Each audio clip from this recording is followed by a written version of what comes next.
Yes, Andy, outright winner this week.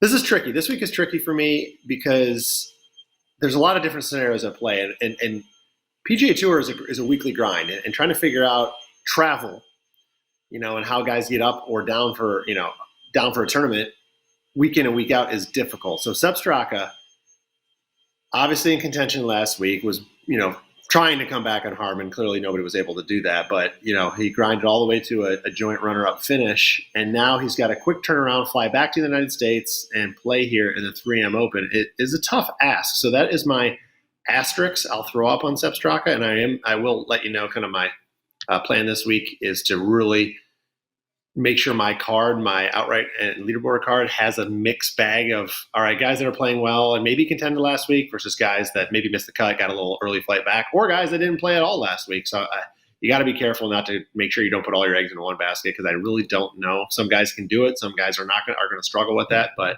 that's my worry on Sepp. But it's hard not to want to get money on the guy who's playing as well as he is. First place, John Deere Classic 3 weeks ago. I mentioned the joint runner-up last week.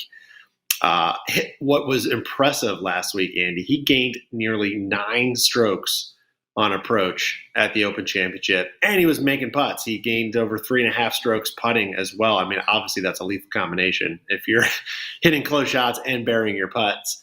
But it's been a proven combination that's working for Straka. He gained 2.8 strokes on approach at the John Deere and had an even hotter putter, gaining over 6 strokes putting. So clearly, if that guy gets those two things going, he's going to be in contention. Off the tee, his other strength, he's been great all year.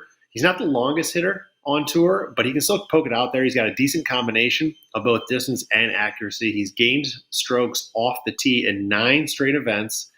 And like I mentioned, with iron play and putting, if he can combine that with just one of the two, which is iron play or putting, he's going to contend. He had that tie for 7th at the PGA Championship. He also had a tie for 16th at the Memorial, obviously 2 other big events. And then he had a tie for 5th at the Heine Classic back in February.